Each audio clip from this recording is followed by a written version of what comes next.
pleinement. mais pas ça non bu la neexee reprendre lu la neex. Pape Ousmane demal reprendre ji lu la neex nga ñëw toog procureur def lu ko neex. ah waaw procureur def lu ko neex.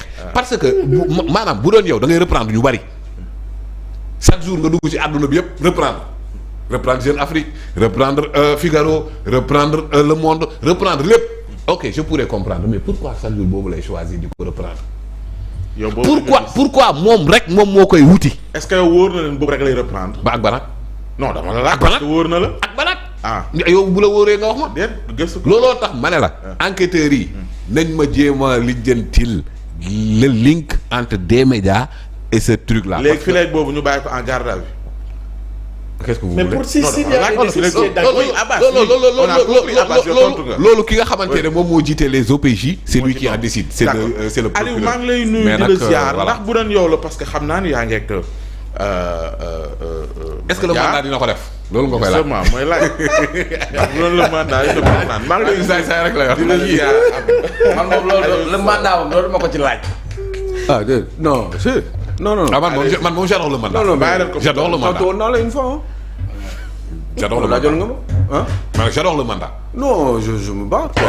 mais j'essaie d'être juste autant que c'est possible. C'est avec ça. des risques de faute ou d'erreur boobaa tamit ñu assumer correct. mais j'essaie d'éviter les fautes quoi. c'est et excellent. puis voilà c'est tout. Ouais. maintenant on peut se tromper ah mun nga juum. mun nga ne óoree fekk ni affaire bi demeewul ni nga ko waxee. ni nga ko waxee. le non conditionnel. on peut se tromper. avec des mun a signes, juum on peut faire wala le sax monde. journaliste ci boppam ñu manipuler ko aussi. Oui. Bien sûr, loo xam ne c'est xëy na peut-être ni waru ko bind. oui loolu pas évident c'est pas évident c'est ki lay jox information bi toujours am na li ko tax a jóg pour mu lay jox pour mu lay pour am na quelque chose derrière absolument donc on peut se tromper ba yenn saa yi nga xaw a am ay intuition nga ne xëy na lii baax na des fois aussi sa intuition nax la boobaa tamit moo tax foofu nguur war a def surtout procureur war a def ndànk aussi def attention et puis di jéggale aussi xam ni journaliste aussi c'est un métier à risque et que des fois c'est pas forcément évident parce que yàlla rek a xam lépp maîtriser lépp avant pendant et après ñun dañuy wax rek ñu jéem a rassembler ay éléments xam nga xool ndax mbir yi méngoo na xool ndax am na benn espèce de justesse dans ce qui se dit et puis après nga jéem ca dem mais ci loolu yëpp mun nga ci juum est-ce que ci cas d'espèce bi noonu nga koy jàppee oui ci titre bi déjà xam nga Afrique confidentielle oui mais xam nga aussi on peut pas tout le temps toog ni di dénigrer ay journaliste bu nekk sa ligne de conduite nga yor quoi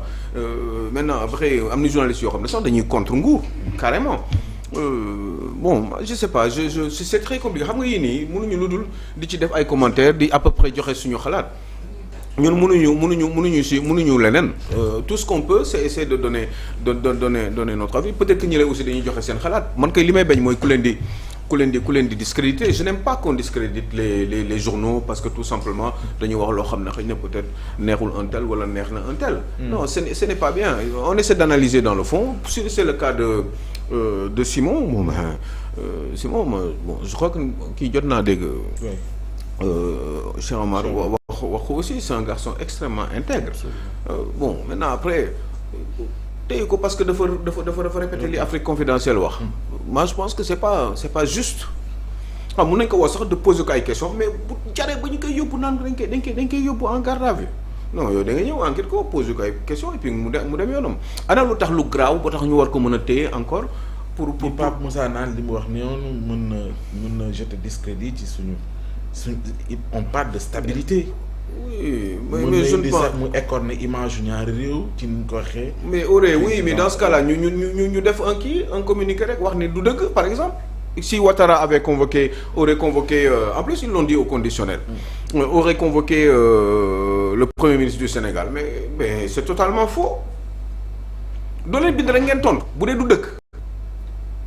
pourquoi forcément tenir ko ba mu dem ci ay garde à vue ak yi demee noonu wala peut-être même prolonger garde à vue bi yóbbu ko bàyyi altine wala yi demee noonu est-ce que yooyu yëpp jaar na ko fi je pense qu'on a d'autres priorités quand même dans ce pays-là man je sais pas parce que man là où je suis assis je suis un homme libre je suis à sans limite dans un endroit extrêmement libre damay dem fële sans limite kan moo fi ñemee wax Aliou waxal lii wala defal lii kan moo ma ñemee wax des médias dama fay dem des fois di fa def ndumbelaat mais kan moom mos xalaatuñu sax ñeme di ma wax loolu Walfadjri encore moins pourtant damay wax foofu libre yàlla xam na ni kenn ñemewu taxaw di ma wax benn non loolu xalaatuñ ko sax parce que xam nañ sama jikko moi je viens je ne prépare rien je viens j'écoute et je donne mon avis je crois que ni nañ bàyyi booy mu dem quoi xam nga journaux yi dañuy wax lu leen neex maintenant dégg naa pas Moussa ne link bi am entre mais link yooyu mooy lan mais les gens ils ont des lignes de partout on a des gens avec qui on traite qui peuvent être à l'étranger wala yu demee noonu jox la benn information nga wóolu nit ki et puis voilà yow nga reprendre ko il est où le problème mais maintenant ci loolu nit kooku sax mun na la nax un jour nit mun nga am confiance ci moom tey sax ak suba pendant un an et puis nga yeewu suba tey rek nit ki jox la benn information ndax la ci confiance bi nga amoon ci moom donc qu'est-ce qu'il a fait Simon à part répéter li Afrique confidentielle il n'a pas répété en fait ça a été répété à la télévision mais en tant que lui responsable moral rédacteur en chef il a été convoqué dans ce sens waaw ne je veux dire wax boobu mu am ca rédaction boobu wax boobu quand même loolu ñoom ils l'ont fait que répéter ce qui a été dit par Afrique Confidentielle donc ana lu fi grave ba ñu ci wax waxu stabilité pays wala réew mi mais moi je pense que ni c'est même bu fekkee ne sax dañ ko def exprès pour déstabiliser mbir mi il y a aucune preuve sinon koy journaliste bi bu ñu ko laajee fan nga jëlee sa mu ñëw teg lépp journaliste day xam dara foofu le risque bi nekk sinon yow boo amee bu ñu la waxee dara boo amee ay preuve nga ñëw génnee ko wax bi jeex mais journaliste dem nañ pour protéger ko dañ ko ne say preuve waroo ko joxe te doo ko joxe te mënoo ko joxe te kenn warul la ko laaj donc loolu nañ bon pour man dañ ci war a maanu quoi parce que quand même link bi pourquoi link bi forcément parce que génn nañu ñaar une fois on a parlé du général ak yooyu kaw général Kandé bi après ñu waxaat ci léegi man je pense que nii y a pas de quoi fouetter un chat sauf preuve contraire léegi nag lépp mi ngi dépendre ci ce qui va sortir de ce fait là bi nga xam ne def na ni dañu téye Simon pour X raisons ñoom mën nañu ko expliquer après soit qu'ils doivent arrêter un peu parce que si c'est pour le laisser la semaine prochaine parce que Simon kenn du ko téye ci loolu ñëpp xam nañ loolu donc yeggul benn niveau moi je pense que ni il faut bon des fois sax man damay xalaat ni est-ce que c'est pas pour détourner l'opinion et puis yóbbu waxtaan bi feneen est-ce que c'est pas pour ça parce que Simon ils vont pas le garder ils vont le laisser la semaine prochaine et si cette confidentielle là est non mais Simon non mais Simon lu mu def réaction scientifique lu mu def yaa ngi waxu link ban link mu am link boobu bu amoon sax preuve du am parce que yow ku la neex nga ubbi mbir fu la neex waaw mais loolu amul problème mais pour man l'État du Sénégal s'il juge que ce journal continue à jeter le discrédit sur le Sénégal mais loolu yàgg na am waaw mais le Sénégal n'a qu'à se saisir mais de la justice pour attaquer journal boobu. parce que par exemple boo gisee Pa Moussa wax la ko. non Afrique confidentielle. waaw non nu mu tudd confidence wala confidentielle. confidentielle Afrique confidentielle. ay confidence am dara du ci dëgg. waaw non mais xam boobu non mais loolu moo tax Pa Moussa wax ma ko. oui non c'est-à-dire keneen mën na ne dëgg saa yu ñu génnee article c'est pour dénigrer. c'est pour donner des non yow xam nga man xamuma leen léegi nag Sénégal na jël ful la am fayda. foofu topp ko. waaw léegi loolu mën na nekk kay. waaw léegi li wul problème. tu es radical. waaw nga binduloo site boobu noonu. waaw pour reprendre ko ci beneen journal. pas Moussa sa micro bi. mais loolu yëpp est-ce que tu comprends ce que je veux dire. non j'ai très bien mais bu dee loolu kon hypothèse la. nañ effacé ci code pénal bi. waaw diffusion de fausses nouvelles d'autres infractions. ça c'est hypothèse pas non déedéet. may leen Aliou mu ñëw. may leen man yoon d'accord naa man yoon j'ai très bien compris ah. waaw mais loolu léegi dañ ko bàyyi. non fii wooy sa waay xam nga lan la. ñëlee ñun nekkuñu fi di seet lan ban link la ñu am ñoom ñaar loolu yoonu kenn nekku ci. man sama yoon a ngi ci man non yow sa bul neex en tant que citoyen. man aussi je peux penser autrement keneen penser autrement aussi. yaa ngi dégg mais loolu du loolu mooy indi ay preuves. du loolu mooy problème moom mooy li mu reprendre. mais journaliste am na doole ne selon diw. maintenant diw boobu s'il n'est pas crédible ou s'il est crédible loolu mi ngi dépendre ci opinion bi. yow kon yow le mandat mën na reprendre lu ko neex. non mais loolu du question booy. ah parce que loolu du ma ko def. mais je peux me tromper. mun naa reprendre benn affaire boo xam ne boo ko defee benn yoon mën naa nangu. non mais boo ko defee 10 fois mun naa juum 10 fois boo liggéey ay at mun nga juum. non déglu ma xool am na ñoo xam non déglu ma am na ay wax yoo xam ne amoon na fi ci régime Macky Sall bi lu nekk daan nañ ko fi wax. nga ko doon dénoncer. mais évidemment ma koy dénoncer. dénoncer tey kon dénoncer tey. non mais dénoncer bi ak xel la mënu ma ñëw taxaw au point. Sall laa doon gën dénoncer ñooñu ci biir réew mi lañ nekk. mais lii du saaga lii. non dama ne non ci biir réew mi laa wax ay sénégalais yu doon saaga seen président. bërki démb sénégalais yi benn sénégalais saaga na président kii dénoncé woo leen ko comme ni ngeen ko dénoncé nii. ah bon déet xale bi sant Fall xaw ma lan saaga wu fi Diomaye. waaw saaga yu méttee métti. mi ngi nii di doxantu. on l'a encouragé jox crédibilité. on l'a encouragé non encouragé xam nga façon encouragé nit dafa bari façon. mun nga encouragé nit parce que yaa ngi koy continuer di ko entretenir di ko gérer mun nga encourager nit parce que da nga ko féliciter façon bu nekk mun na nekk mun ko def de manière discrétionnaire. waaw léegi kon donc. non donc nañu dindi ci code Xalifa Fall bi Azoura Fall li mu wax moo gën a graaw fuuf dama leen di wax dëgg. acca Azoura Fall li mu wax. président Diomaye Faye nga xam ne ki ngay wax discrédit du li nga wax fi li leen wax Diomaye. mais li Azoura Fall wax moo gën a graaw fuuf. comparé leen gaa non dégg damay ñëwati rek ci Azoura Fall la ñuy jafandu quoi finalement jafandiwuma xam nga man du ma def loolu. dama lay jox exemple dama bëgg je ne veux pas une chose et son contraire. mais Azoura Fall def na erreur léegi kon l'erreur devient normale quoi. non stabilité non dama ne Azoura Fall wax na lu dul noonu. donc maintenant tout le monde peut le faire. non waxuma loolu de dama ne dénonciation bi laa wax. waaw waroon na grave à un certain point que Azoura Fall dañ ko war a écarter. écarter pourquoi non écarter xam nga mooy lan. mooy waratul bokk ci géew bi ñi muy kan moo ko ci boole.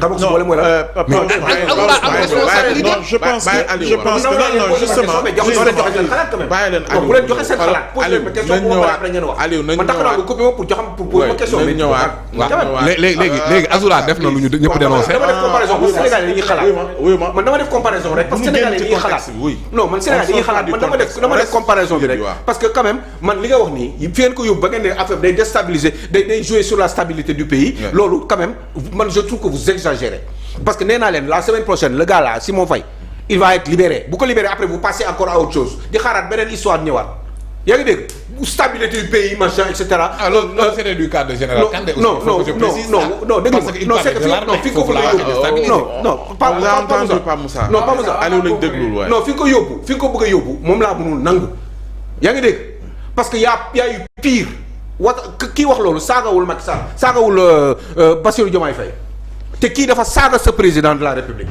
nga ne du ma ko wax man tout de suite sama réflexe loolu la may njëkk a jox. kon boo ma nee dafa yegg ci benn niveau pour de déstabilisation par rapport au pays li ñuy wax non li xale bi wax moo gën a garaaw ñeme ko te yàlla tax. léegi c'est tout bu xale bi defee lu noonu ku nekk mën na ko defaat. déedéet non on avance non il faut qu'on avance xam nga ni man du ma xalaat yow non xam nga man du ma xalaatee noonu.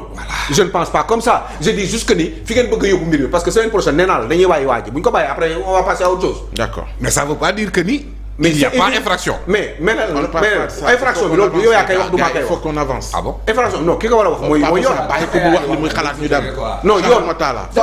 non baax na sax di échanger. non mais il faut mais duñ taxaw il faut qu'on avance. non d'accord waaw c'est tout mais dama bëggoon reprendre fàttali rek ni. boo booy comparaison wala bëgg a yeggal mbir mi ci benn niveau. eh bien am na yu fi gën a pire te yeggoo fa. donc dama bëgg nga fay yegg yenn saa yi lii buñ ko ñëlee buñ ko waxee journaux yi des fois am na journaux de propagande ñëlee xam naa li ñuy def mën na nekk. c'est possible mais mënuñu ko waat teg loxo ci table tant que amuñu ay preuves je veux juste que qu'il y ait la vérité et à tous les niveaux kaw Afrique confidentielle bi ak feneen bëgg naa petit frère loolu muy nekk mais qu'on sache dire la vérité ci dans n'importe quelle situation mais pas forcément bii Afrique confidentielle te link bi yow yaa koy wër du link bi yaay wax kii link ñoom xam nañ li ñuy liggéey yaa ngi dégg te loolu nga wax noonu mën na nekk mais mën na bañ a nekk aussi mën na bañ a nekk les deux hypothèses sont plausibles. waaye nag bul ñëw ne il faut ñu seet ko yow yaay wax loolu. neel rek sama xel dal kii na ci loolu mais yow yaay proposé ne loolu dafa war a am absolument. préciser Cheikh Oumar Talla laata may dem. très rapidement il faut ma jàll ci beneen. li ma bëgg a proposer. mooy on est dans un cadre institutionnel. rédactionnel boo xam ni c'est encadré. par les textes par des lois. ñun en début. on a apporté notre soutien à notre confrère dans l'exercice de sa fonction boobu Aliou ñëwagul. non dégg na. comprendre nga. waaw donc dans ce cadre je pense que ñun on ne souhaite pas qu'un seul journaliste soit en détention kooku ñun souhaité wuñu ko mais dans l'exercice ñu ni la il est en garde à vue wala xawma ban terme moo approprié mais pour nécessité d'enquête loolu nag xel war na koo mën a nangu d'accord oui ma jàpp ni que ni y a pas de quoi fouetter un chat mais li nu mën a alerter dans l'exercice de ce métier c'est que toute information qui arrive dans une rédaction que les gens prennent les précautions les garanties pour que ñu xool et la source ñu xool et le contenu mais aussi le traitement prête-noms yi dañu bëri ma wax la loolu dans la presse. prête-nom. des prête-noms des gens yoo xam ne dañuy bind yónnee ko kenn mu. yónnee kenn mu publier. te xamuloo.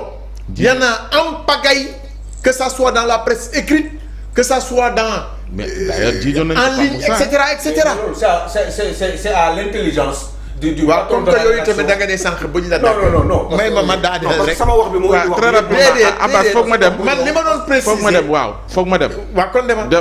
non préciser. non allez-y bu préciser mu préciser waat. non allez parce que sama wax bi moo tax muy wax li muy wax non ci li muy préciser waaw. kon non sama wax bi moo tax ma wax li muy wax li ngay préciser ma dem. non mais après na préciser mais après ma leeralal. tey caserne laa nekk oui Cheikh Omar tey moom caserne laa nekk. waaw mais xam nga. raa yi jub mbaa ma dem. oui dama raa yi jub mbaa ma dem. waaw xam nga.